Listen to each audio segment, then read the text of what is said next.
जावा जो है 100% object oriented programming language है। क्या है? 100% ऑब्जेक्ट ओरिएंटेड प्रोग्रामिंग लैंग्वेज है।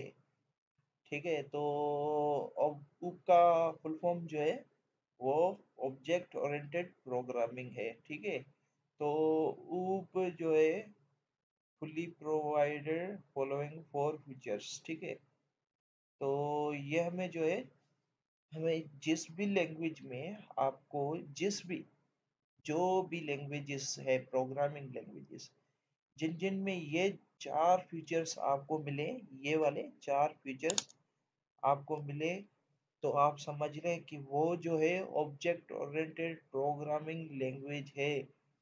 ठीक है, तो कोई आपसे पूछे कि व्हाट इज ऊप, तो आप उसको बता सकते हैं कि ऊप जो है उसमें हम क्लासेस बनाते हैं, ऑब्जेक्ट बनाते हैं, इनहेरिटेंस बनाते हैं, पॉलीमॉर्फिज्म करते हैं। ठीक है, तो वो समझ जाएगा कि आपको ये पता है। ठीक है, तो फिर आपको सवाल ये कर सकता है कि क्लास क्या है, ठीक है, ऑब्जेक्ट क्या है, इनहेरिटेंस क्या है, पॉलीमॉर्फिज्म क्या है। तो ये जो है मैं आपको आगे चल के ये नंबर वाइज बताता भी जाऊंगा। ठीक है, इनहेरिटेंस का और पॉलीमॉर्फिज्म का और क्लास और ऑब्जेक्ट। ठीक है, तो any language who have these four features called language. ठीक है, तो जिसमें भी ये आपको फीचर्स मिले तो आप समझ लें कि ये वो ऑब्जेक्ट ओरिएंटेड प्रोग्रामिंग लैंग्वेज है। ठीक है, तो सी है, सी प्लस, ओ सी नहीं, sorry, C plus plus, Java, dot net, C sharp, V C plus plus, PHP, Python और PHP। PHP मेरे ख्याल से आप देख लेना, मेरे ख्याल से PHP में नहीं है फिर भी। ठीक है, तो प्रोग्रामिंग लैंग्वेज में आपको पता चल गया। ठीक है, तो ऊप इज है फ्रेंड्स ऑफ प्रोग्रामर्स। ठीक है, तो ये जो है फ्रेंड है, एक दोस्त है प्रोग्रामर के लिए। तो ये जो है अप्रोच है एक, ऊप जो है is the approach of big programming. तो ये एक जो है ऊप, कोई सवाल कर सकता है कि ऊप हम क्यों यूज करते हैं, तो उसमें आप बता सकते हो कि हमें जो है ये पूरी अप्रोच देता है एक बिग प्रोग्राम। मतलब कि क्या होता था कि हम जो प्रोग्राम बनाते थे वो बहुत ही एक, मतलब कि एक क्लास या एक काम करते थे तो बहुत ज्यादा लाइनें हो जाती थी।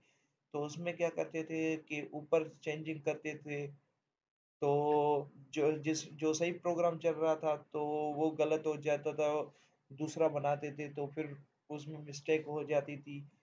तो इसमें जो है मेथड दिए हुए हैं, तो अलग अलग मेथड्स बने हुए हैं, तो हमें पता चल जाएगा कि हमें इसमें चेंजिंग करनी है। उसमें क्या होता था कि 5,000, 10,000 या 1,500, 1,800 लाइनें लिखी हुई हैं, तो उनमें पता नहीं चलता था कि कौन सी चेंजिंग करे किस में। तो उसमें क्या हो जाता था, एक से, मतलब कि एक में चेंजिंग करते थे तो दूसरा जो है खराब हो जाता था प्रोग्राम। तो मेरे ख्याल से आप समझ गए होंगे। ठीक है, तो हम अपनी क्लास की ओर चलते हैं, प्रोग्राम्स की। ठीक है, तो ये आप देख सकते हैं। ठीक है, तो ये इंस्टेंस ऑब्जेक्ट है। ठीक है, ये पूरी क्लास के लिए।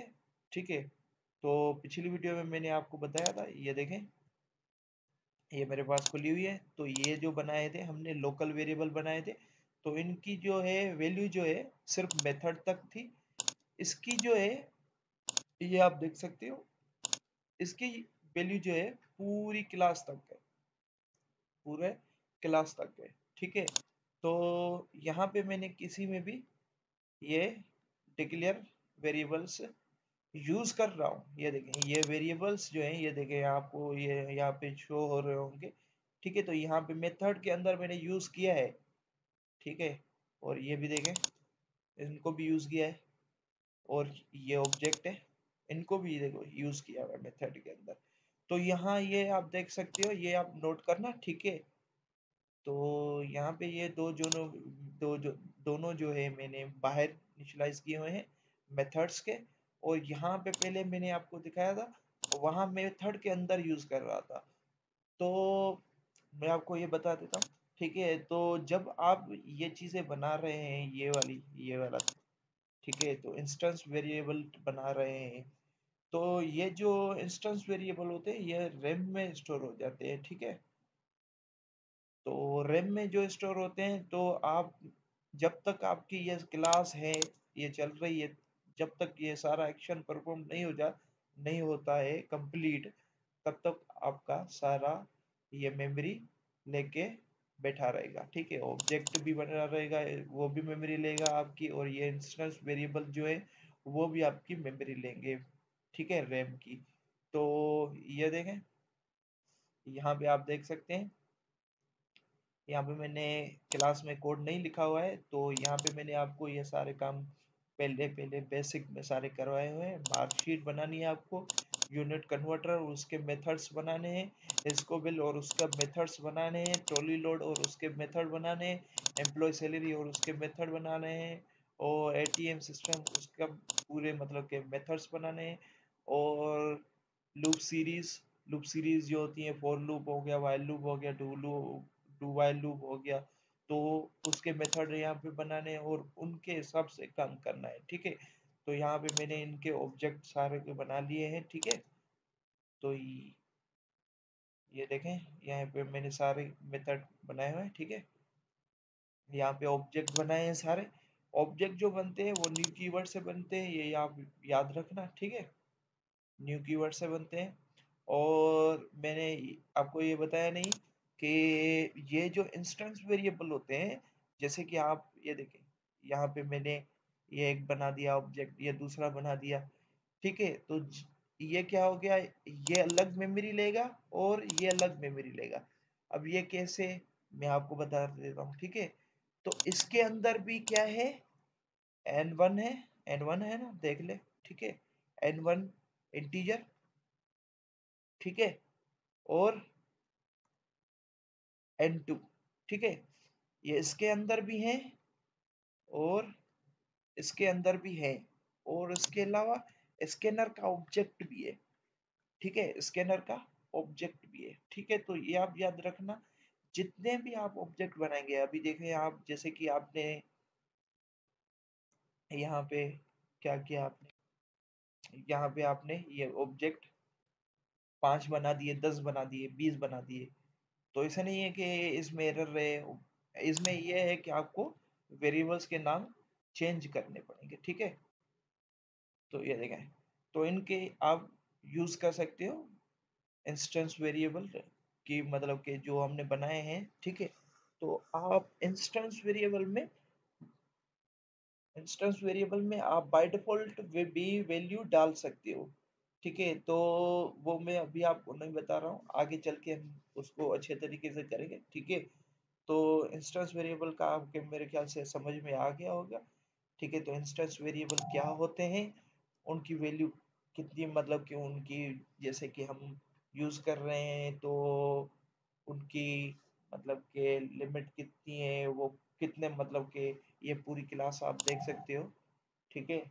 तो क्लास तक ही उसकी, मतलब के पूरी क्लास में जो जहाँ पे आप यूज कर रहे हो, तो वहाँ पे यूज कर सकते हैं, ठीक है। तो ये जो है आप अपने रिकॉर्ड के हिसाब से कर सकते हैं, जैसे कि आपको रिकॉर्ड ऐसी दी जाती है, तो उसमें आप ये अप्रोच यूज कर सकते हो।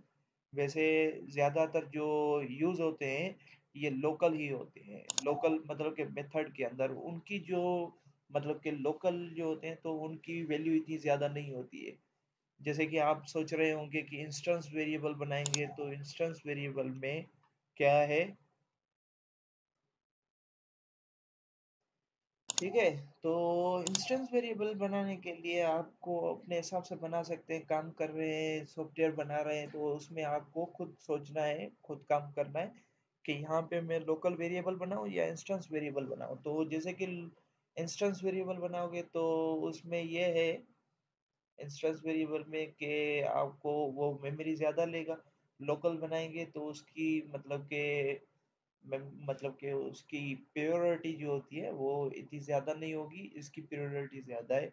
तो ये पूरी क्लास के लिए जब तक क्लास का काम पूरा ख़त्म नहीं हो जाता तब तक वो बने रहेंगे। तो जैसे कि आपने इसमें अंदर बना दिया, ठीक है, ये आपने इसके अंदर बना लिया, ठीक है। यहाँ पे आ रहे हैं, हमने पहले मन जो काम किया था, ठीक है, वहाँ पे मैं वो प्रोग्राम खोल रहा हूँ। तो यहाँ पे आप देख सकते हैं कि ये क्लास हमने ये क्लास बनाई है, उसमें मेथड बनाया है। जब ये कॉल होगा तभी ये क्रिएट होंगे। क्या होंगे? तभी क्रिएट होंगे। समझ रहे हो ना? तभी क्रिएट होंगे जब हम इस एडिशन को कॉल करेंगे। जब हम नीचे जाके यहाँ पे हम इस एडिशन को कॉल कर रहे हैं तभी ये वेरिएबल क्रिएट होंगे। ये वेरिएबल और लोकल वेरिएबल और ये ऑब्जेक्ट जो है हमारा तभी क्रिएट होगा, अदरवाइज क्रिएट नहीं होगा। जैसे ही ये काम खत्म खत्म, फिर जब हम इसको कॉल करेंगे तभी ये बनेगा। इंस्टेंस वेरिएबल में से नहीं है, इंस्टेंस वेरिएबल में ये बने रहेंगे जब तक आप ये सारे एक्शन परफॉर्म कर लेते हैं। उसके बाद जो है ये डिस्ट्रॉय हो जाएगा, ठीक है। तो आप समझ गए होंगे ये इंस्टेंस वेरिएबल है।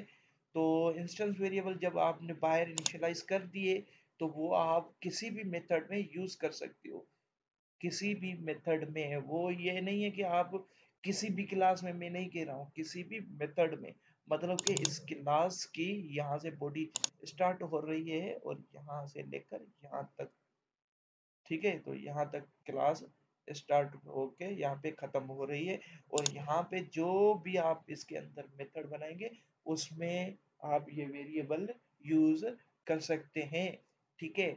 वहां पे आपको इनिशियलाइज नहीं करना है क्योंकि आपने यहाँ पर इनिशियलाइज कर दिया है, इंस्टेंस वेरिएबल इनिशियलाइज कर दिए हैं, तो आपको वो फिर से इनिशियलाइज करने का कोई ज़रूरत नहीं है। जैसे कि आप लोकल क्रिएट करेंगे तो हर मेथड के अंदर आपको वो डिक्लेयर करने पड़ेंगे, ठीक है।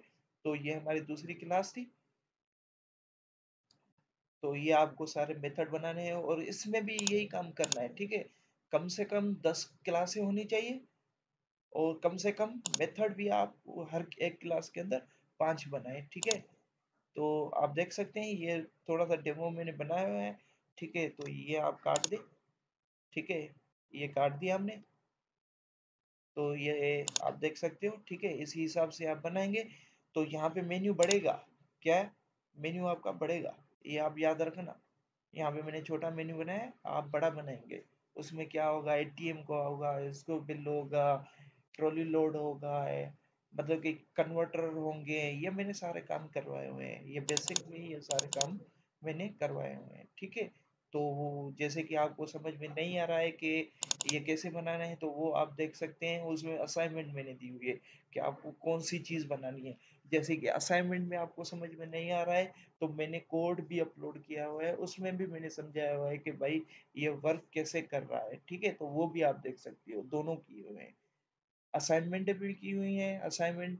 फिर मैं उन पे कोड बना के वो भी दिखा देता था क्योंकि किन किन से हो रहा था, किन किन से नहीं हो रहा था। जो इजी थी वो मैंने नहीं की, जो डिफिकल्ट थी, जो मैं समझ रहा था कि नहीं हो रही है तो वो मैंने अपलोड कर दिए। कुछ कुछ बच्चों ने बोला कि ये आप अपलोड कर दो, तो मैंने उसी हिसाब से वो भी अपलोड कर दिए, ठीक है। तो आप देख सकते हैं कोड ये सा, ठीक है। तो ये भी आप देख लें, ये भी नोट कर लें। ये जो जो मैं चीज़ें यहाँ पे कमेंट में आपको लिख के बताऊंगा वो आपको चीज़ें नोट करनी है और लिखते जाएंगे, कॉपी बनाते जाएंगे, रफ में भी और फेयर में भी ये चीज़ें नोट करते जाएंगे, क्योंकि आप आगे जाके इंटरव्यूज वगैरह में यही चीज़ें आपसे पूछेंगे, ठीक है। तो लास्ट लास्ट में मैं यही चीज़ें कमेंट में ये रखता हूँ, ठीक है। तो पहले पहले यहीं से शुरुआत करेंगे, ठीक है। ओके, अल्लाह हाफिज़।